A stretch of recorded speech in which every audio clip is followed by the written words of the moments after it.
Hello students, how are you. तो आज अपने इस वीडियो का टॉपिक रहेगा quantum mechanical model of atom और wave mechanical model of atom.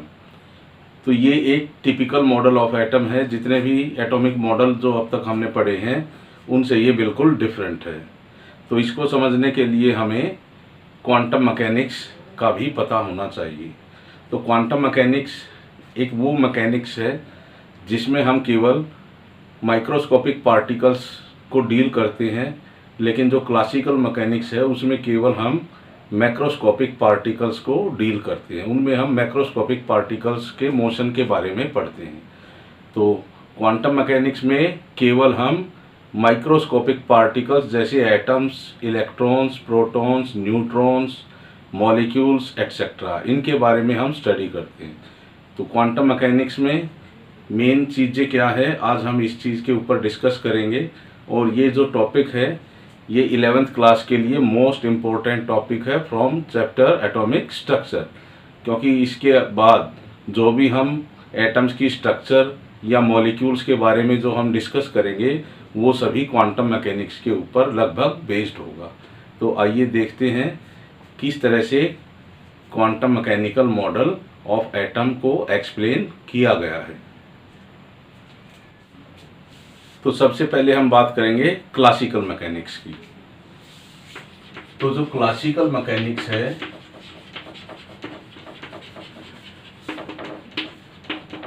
Is only for macroscopic particles. Macroscopic particles होने के कारण हम इन पार्टिकल्स की एग्जैक्ट पोजीशन, मोमेंटम और वेलोसिटी को फाइंड आउट कर सकते हैं। लेकिन क्वांटम मैकेनिक्स में केवल हम डील करेंगे माइक्रोस्कोपिक पार्टिकल्स की।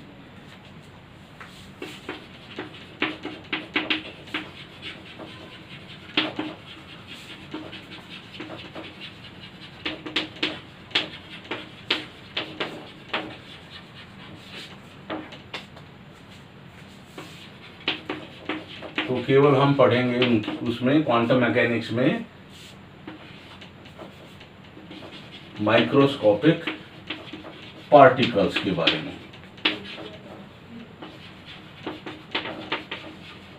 सच एज, कौन कौन से होंगे वो microscopic particles?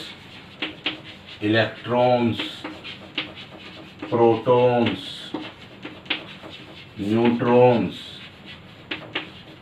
Atoms and molecules. और जैसा कि हमने पहले भी पढ़ा था कि जो माइक्रोस्कोपिक पार्टिकल्स होंगे, जो माइक्रोस्कोपिक पार्टिकल्स हैं आर हैविंग ड्यूअल नेचर। उनका ड्यूअल नेचर होता है, means they show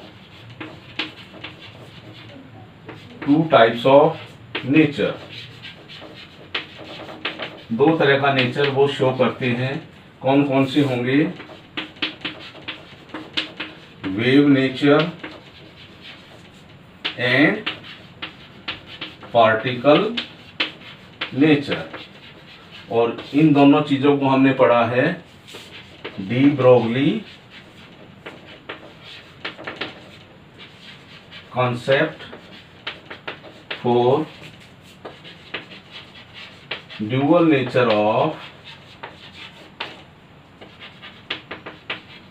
microscopic particles।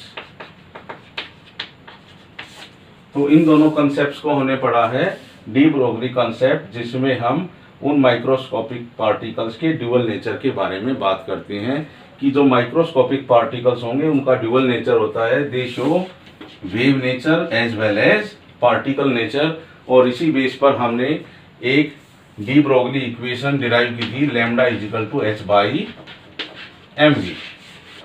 Students, quantum mechanical model of atom एक बड़ा ही कॉम्प्लिकेटेड मॉडल ऑफ एटम है और इसमें हम बहुत सी नई चीज़ों के बारे में जानकारी लेंगे और हमें पता लगेगा कि जो पिछले हमने मॉडल पढ़े हैं उनसे ये मॉडल किस तरह से बिल्कुल डिफरेंट है।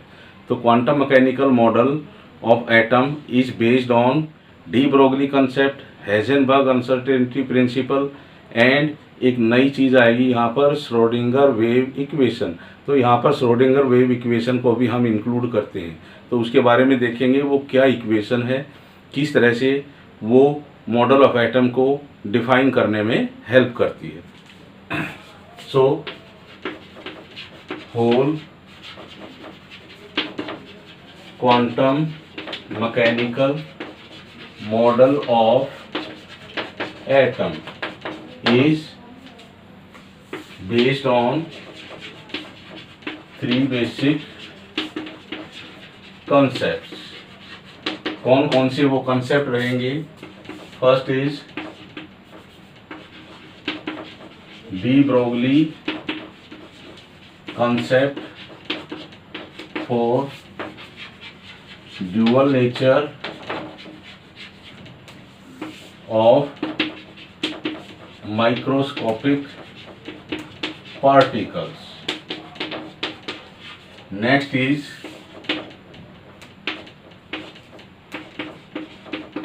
Heisenberg's uncertainty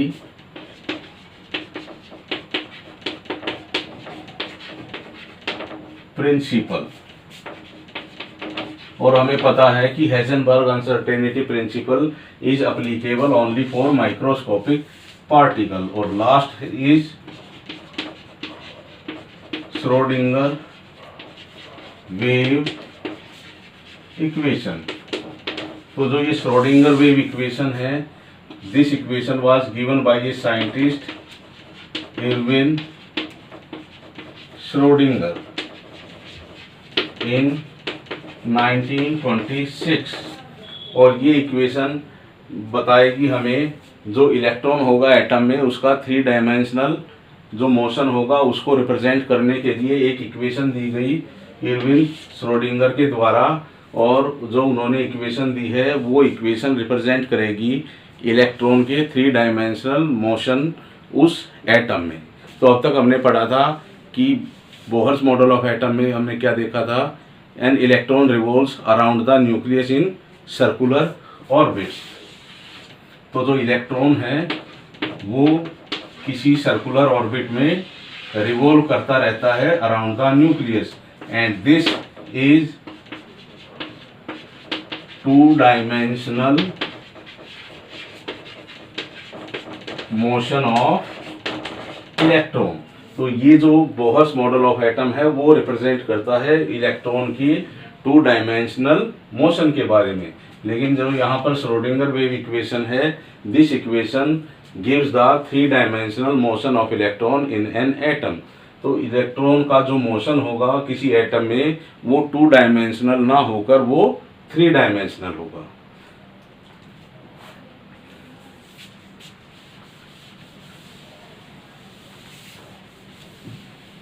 और जो श्रोडिंगर वेव इक्वेशन जो उन्होंने दी है वो क्या है, curly square psi by curly X square plus curly square psi by curly Y square plus curly square psi by curly Z square plus 8 pi square M divided by H square into E minus V into psi is equal to 0।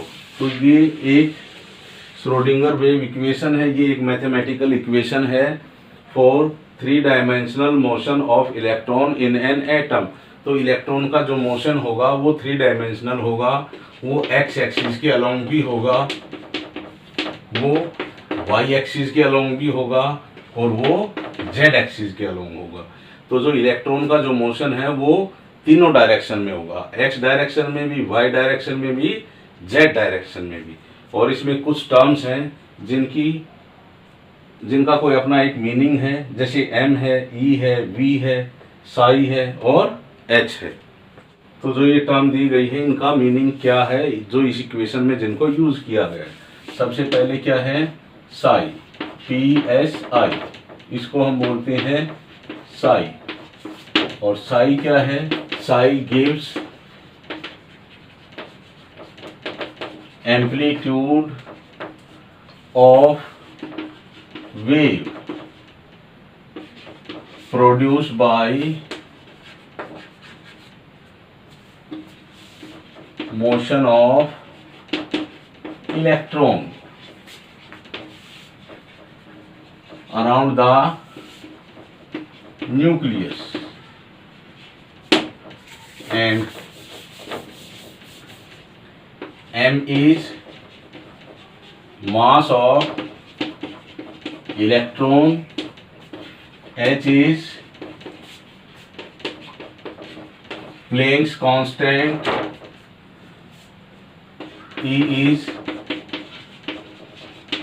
total energy of electron, and V is potential energy of electron. तो ये जो कुछ terms हैं जिनका इसमें use किया गया है उनका मीनिंग क्या है। जैसे साई है, साई हमें वेव के एम्पलीट्यूड के बारे में बताएगी। तो जैसे ये है एम्पलीट्यूड, ये क्या है, उस वेव का एम्पलीट्यूड होगा और इसको हम रिप्रेजेंट करेंगे साई से। और m is the mass of electron, E is total energy of that electron, H is Planck's constant and V is the potential energy of that electron. Students, आगे बढ़ने से पहले हमारा एक क्वेश्चन है यहाँ पर इस पॉइंट पर कि जो wave mechanical model of atom है जो हम यहाँ पर एक्सप्लेन कर रहे हैं, क्या उसकी हेल्प से हमने सभी एटम्स के स्ट्रक्चर का पता लगाया है और ये किसके लिए अप्लाई किया गया था। सबसे पहले तो मैं आपको बता देता हूँ कि सबसे पहले हाइड्रोजन एटम की स्ट्रक्चर को एक्सप्लेन करने के लिए श्रोडिंगर वेव इक्वेशन का यूज़ किया गया था और उसी की हेल्प से हम जो मल्टी इलेक्ट्रॉन एटम्स होंगे, जिन एटम्स में एक से ज़्यादा इलेक्ट्रॉन्स हैं, उन्हीं की स्ट्रक्चर का भी इसी की अप्रॉक्सीमेट वैल्यूज़ को लेके ही उनकी स्ट्रक्चर को एक्सप्लेन किया गया है। तो हमें पता होना चाहिए कि जो श्रोडिंगर वेव इक्वेशन है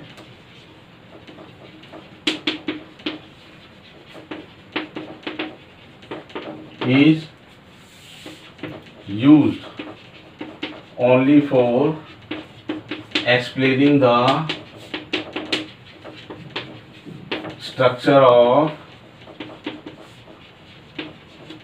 hydrogen atom or single electron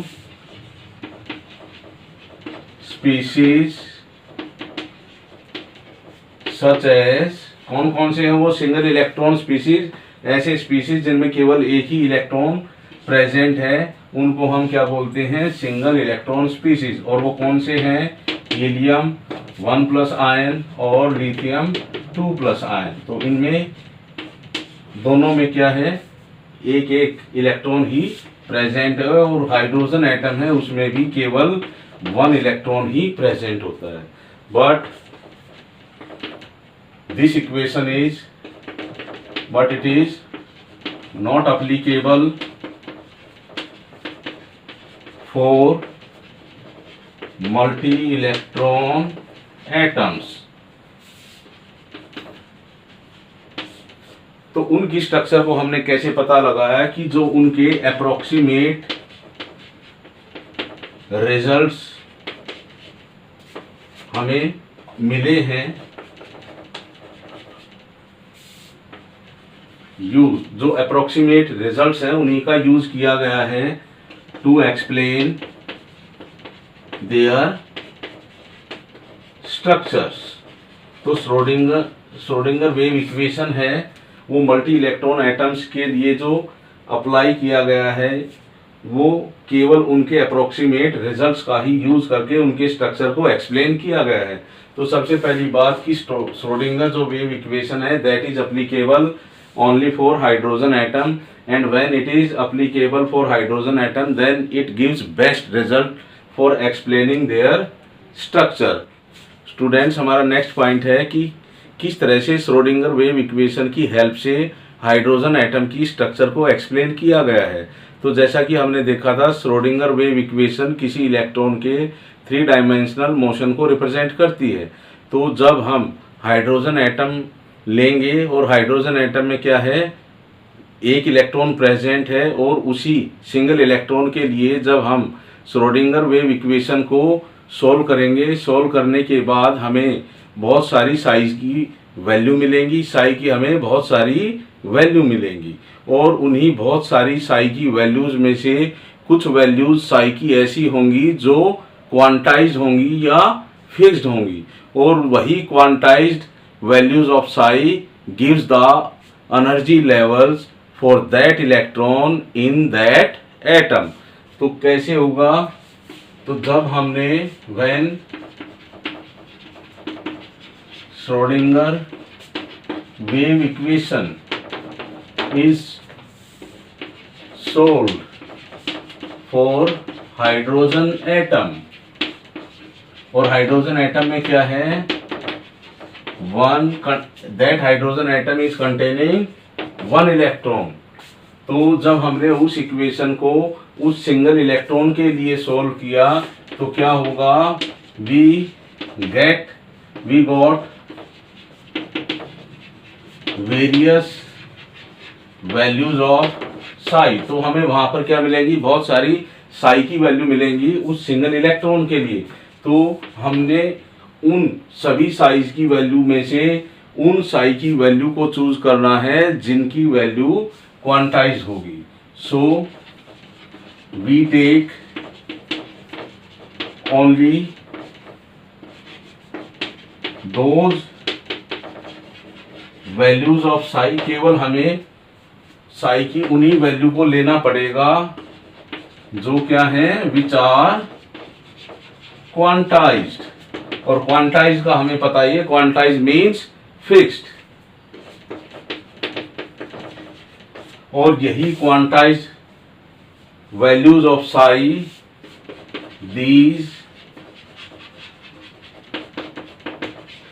quantized value of Sai gives energy levels, और उन्हीं से हमें क्या मिलेगा, एनर्जी लेवल्स का पता लगेगा उस इलेक्ट्रॉन के लिए।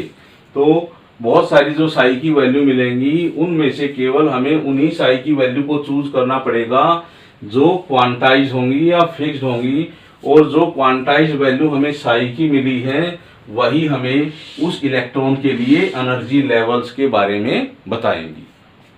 स्टूडेंट्स, उस single electron which is present in hydrogen atom we get 3 quantized values of psi। तो हमें उस अकेले इलेक्ट्रॉन जो हाइड्रोजन एटम में प्रेजेंट है उसके लिए 3 क्वांटाइज्ड वैल्यूज ऑफ साई मिलेंगी जब हम उस श्रोडिंगर वेव इक्वेशन को सोल्व करेंगे, और वही 3 quantised values of Sai represent the 3 energy levels, और उन 3 एनर्जी लेवल्स जिनकी एनर्जी फिक्स्ड है उनके लिए एक सेट बनेगा 3 नंबर का, और वो जो सेट बनेगा 3 नंबरों का उनको बोलेंगे हम क्वांटम नंबर्स, और उन क्वांटम नंबर्स का भी अपना अलग अलग नेम है। तो आइए देखते हैं, for hydrogen atom in which 1 electron is present, जिसमें केवल एक ही इलेक्ट्रॉन प्रेजेंट है, and for this single electron we get 3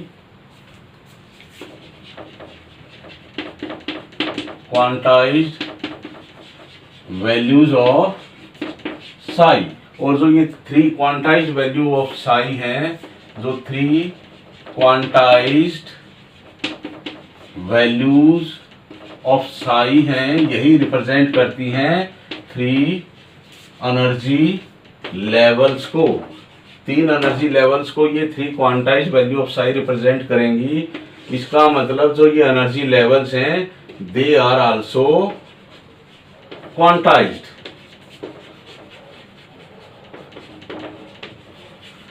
जो 3 एनर्जी लेवल्स हैं ये भी क्या हैं, क्वांटाइज्ड हैं, और इन 3 एनर्जी लेवल से हमें 3 नंबर्स मिलेंगे, 3 नंबर्स मिलेंगे और इन 3 नंबरों का एक सेट होगा। They form a set of 3 numbers, जो 3 नंबर हैं उनका एक सेट बनेगा। And these 3 numbers are called quantum numbers, और उन्हीं 3 नंबरों को हम क्या बोलेंगे, क्वांटम नंबर्स। और जो क्वांटम नंबर्स होंगे वो हमें उस इलेक्ट्रॉन की डिफरेंट इंफॉर्मेशंस हमें देंगे। तो जो 3 नंबर्स का जो सेट होगा जिनको हम क्वांटम नंबर बोलेंगे, दीज 3 क्वांटम नंबर्स, और यही क्वांटम जो नंबर होंगे उनका एक अपना नाम होगा जिनको हम बोलेंगे, these 3 quantum numbers are called principal quantum number, जिसको हम रिप्रेजेंट करेंगे n से। Next is azimuthal quantum number, जिसको हम रिप्रेजेंट करेंगे स्मॉल l से। और थर्ड जो क्वांटम नंबर होगा that is magnetic quantum number, और इसको हम रिप्रेजेंट करेंगे स्मॉल m से। तो जो ये 3 क्वांटम नंबर्स जो हमें मिले हैं यहाँ पर, तो उनसे हमें डिफरेंट टाइप्स की इंफॉर्मेशन मिलेगी उस हाइड्रोजन एटम के सिंगल इलेक्ट्रॉन के बारे में। तो यही जो 3 क्वांटम नंबर हैं इन्हीं का हम आगे जाके मल्टी इलेक्ट्रॉन एटम्स में भी यूज करेंगे, और इन्हीं 3 क्वांटम नंबर्स की हेल्प से हम उस एटम में जो कोई भी इलेक्ट्रॉन होगा उसके बारे में हम डिफरेंट इंफॉर्मेशन हमें मिल जाती हैं। स्टूडेंट्स, हमने देखा था कि जो 3 क्वांटम नंबर हैं यहाँ पर हमने किसके लिए यूज किए हैं, ये ओनली फॉर हाइड्रोजन एटम। और जो 3 क्वांटम नंबर्स जो हमारे आए हैं वो they comes from 3 values of psi. तो साई की जो 3 वैल्यू होंगी उन्हीं से हमें ये 3 क्वांटम नंबर मिले हैं, और साई ही हमें बताएगी उस एटॉमिक ऑर्बिटल के बारे में। इसको हम बाद में डिस्कस करेंगे एटॉमिक ऑर्बिटल क्या है। तो अभी तो हमें इसी को ध्यान में रखना पड़ेगा कि जो 3 साई की वैल्यूज आई हैं उन्हीं से हमें 3 क्वांटम नंबर मिले हैं, और जो 3 साई की वैल्यूज हैं और साई उसमें क्या बताएगी हमें, psi gives information about the atomic orbital of an atom. और यही एटॉमिक ऑर्बिटल्स कहाँ प्रेजेंट होंगे, these atomic orbitals are present in different shells or one shell of an atom। किसी एटम की एक शेल में कौन कौन से ऑर्बिटल्स प्रेजेंट होंगे या अलग अलग शेल्स में कौन कौन से ऑर्बिटल्स प्रेजेंट होते हैं वो हमें बताएगा साई। और साई से हमें क्या मिला है, ये क्वांटम नंबर, और इन क्वांटम नंबर की हेल्प से हम उस एटम में किसी भी इलेक्ट्रॉन के बारे में डिफरेंट टाइप्स की इंफॉर्मेशन हमें मिल जाती है। Students, now what is the physical significance of Sai.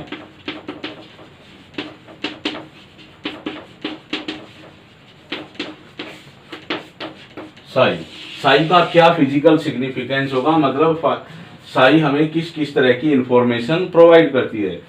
Sai has no physical significance, psi का कोई फिजिकल सिग्निफिकेंस नहीं है, लेकिन बट इट गिव्स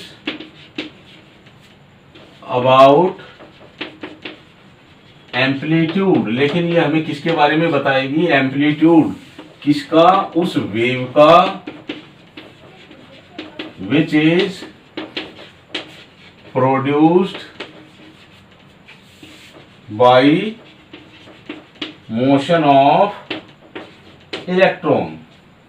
तो यहां पर हम देख लें, ये अभी हमने देखा कि सिग्निफिकेंस साई का क्या है और साई स्क्वायर का क्या सिग्निफिकेंस होगा, उसको भी डिस्कस कर लेते हैं।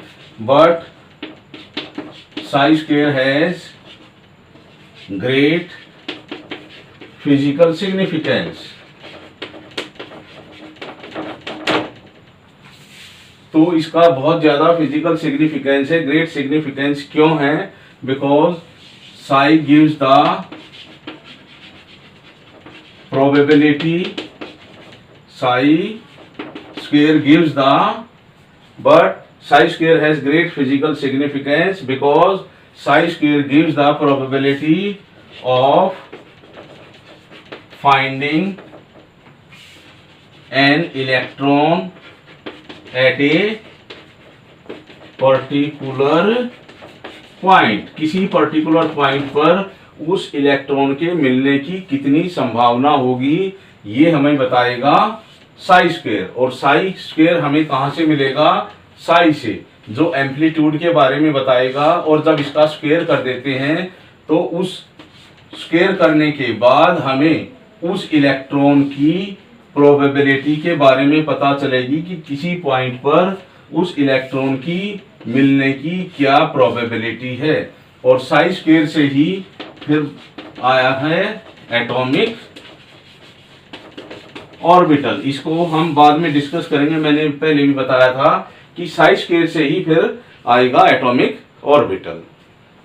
तो स्टूडेंट्स, अभी हमने देखा कि जो श्रोडिंगर वेव इक्वेशन है which explains the structure of atom much better as compare to Bohr's model of atom. जो श्रोडिंगर वेव इक्वेशन से जो हम किसी एटम के मॉडल को एक्सप्लेन करेंगे, उससे हमें ज़्यादा बेटर रिजल्ट मिलते हैं। किसके कंपैरिजन में? बोहर्स मॉडल ऑफ एटम के कंपैरिजन में। अब हम डिस्कस करेंगे कुछ ऐसे पॉइंट्स जो wave mechanical model of atom के होंगे, जिसकी हेल्प से हम किसी एटम की स्ट्रक्चर को रिप्रेजेंट करते हैं।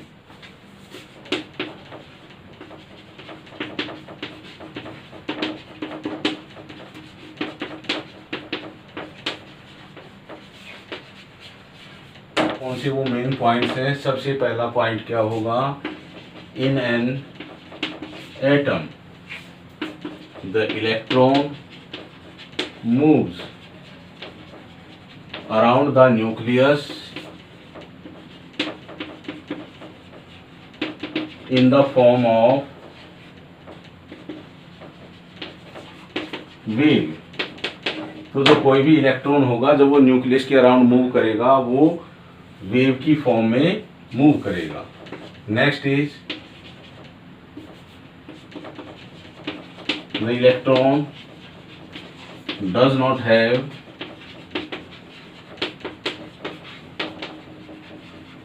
Planar motion. और प्लेनर मोशन क्या होता है? Two dimensional, but it has 3 dimensional motion around the nucleus। उस न्यूक्लियस के अराउंड उस इलेक्ट्रॉन का 3 डायमेंशनल मोशन होता है। किस तरह से? Just like as honey bee around their beehive. तो अपने छत्ते के अराउंड किस तरह से कोई मधुमक्खी चक्कर लगाती है, बिल्कुल इसी तरह से वो इलेक्ट्रॉन किसी एटम में अपने न्यूक्लियस के अराउंड चक्कर लगाए। थर्ड पॉइंट है हमारा, for each value of electron there are 3 values of psi. 3 values मिलेंगी हमें साई की, विच आर कॉरस्पॉन्डिंग टू, जो हमें क्या बताएंगी? कॉरस्पॉन्डिंग टू क्या बताएंगी? वो 3 क्वांटम नंबर्स जो हमें 3 क्वांटम नंबर्स के बारे में बताएंगी। And these quantum number and these quantum numbers gives different types of informations about that electron. उस इलेक्ट्रॉन की कई तरह की इंफॉर्मेशन हमें प्रोवाइड करती हैं ये 3 क्वांटम नंबर्स। किस किस तरह की इंफॉर्मेशन होगी? देयर डिस्टेंस फ्रॉम न्यूक्लियस, उसकी न्यूक्लियस से कितनी दूरी है। देयर एनर्जी, उस इलेक्ट्रॉन की एनर्जी के बारे में। To which shell an electron belongs, वो इलेक्ट्रॉन कौन सी सेल से बिलोंग करता है। टू विच ऑर्बिटल, किस ऑर्बिटल में दैट इलेक्ट्रॉन इज प्रेजेंट, वो इलेक्ट्रॉन किस ऑर्बिटल में प्रेजेंट है। इस तरह की इंफॉर्मेशन हमें इन 3 क्वांटम नंबर से मिलेगी। 4th पॉइंट है psi has no significance, psi का कोई सिग्निफिकेंस नहीं है। तो ये हमें क्या बताएगा? It gives only amplitude of wave produced by motion of electron. तो साई केवल हमें उस वेव के एम्पलीट्यूड के बारे में बताएगा जो वेव प्रोड्यूस हुई है उस इलेक्ट्रॉन के मोशन से। But Sai square gives the probability of finding an electron around the nucleus at a particular point। और जो ये हमें साई स्क्वायर है, साई स्क्वायर से हमें प्रोबेबिलिटी मिलेगी उस इलेक्ट्रॉन के फाइंड करने के लिए किसी पर्टिकुलर पॉइंट पर around the nucleus. And from this psi square we get the atomic orbital. और इसी साई स्क्वायर से हमें एटॉमिक ऑर्बिटल पता लगेगा। और एटॉमिक ऑर्बिटल वो स्पेस होता है अराउंड द न्यूक्लियस। किस तरह का स्पेस है वो? 3 डायमेंशनल। साई स्क्वायर हमें बताएगा उस 3 dimensional space around the nucleus where the probability of finding electron is maximum 90 to 95%। तो जहां पर वो 3 डायमेंशनल स्पेस न्यूक्लियस के अराउंड जहां पर किसी पर्टिकुलर इलेक्ट्रॉन के फाइंड करने की प्रोबेबिलिटी मैक्सिमम होगी 90 to 95%, that 3 dimensional space around the nucleus is called atomic orbital. और इस एटॉमिक ऑर्बिटल का हमें कैसे पता चलेगा? जब हम साई का स्क्वायर करेंगे। और ये साई कहाँ से आएगा? साई हमें वहां से मिलेगा जब हम उस पर्टिकुलर इलेक्ट्रॉन के लिए श्रोडिंगर वेव इक्वेशन को सोल्व करेंगे। तो वहां पर हमें 3 साई की वैल्यूज मिलेंगी। उन्हीं 3 साई की वैल्यूज के कोरस्पॉन्डिंग 3 एनर्जी लेवल्स होंगे। और उन 3 एनर्जी लेवल्स का एक सेट बनेगा 3 नंबर्स का, जिनको हम बोलेंगे 3 quantum numbers. Principal quantum number, magnetic quantum number और एजीम्यूथल क्वांटम नंबर। तो इन्हीं क्वांटम नंबर्स की हेल्प से हम उस इलेक्ट्रॉन के बारे में बहुत सारी इंफॉर्मेशन ले लेते हैं। तो यही सब कुछ था इस quantum mechanical model of atom for hydrogen atom. तो अभी हमने डिस्कस किया है quantum mechanical model of atom for hydrogen atom. ये टॉपिक बहुत ही ज़्यादा इम्पोर्टेंट है, क्योंकि आगे जितनी भी चीज़ें हमें पढ़ेंगी, हम स्ट्रक्चर के बारे में, बॉन्डिंग के बारे में, उन सभी में जो इससे रिजल्ट आएंगे क्वांटम मैकेनिकल मॉडल से, हम उन्हीं का यूज़ करेंगे। तो इसके लिए हमें इस थ्योरी को बार बार पढ़ने की ज़रूरत है। Thank you.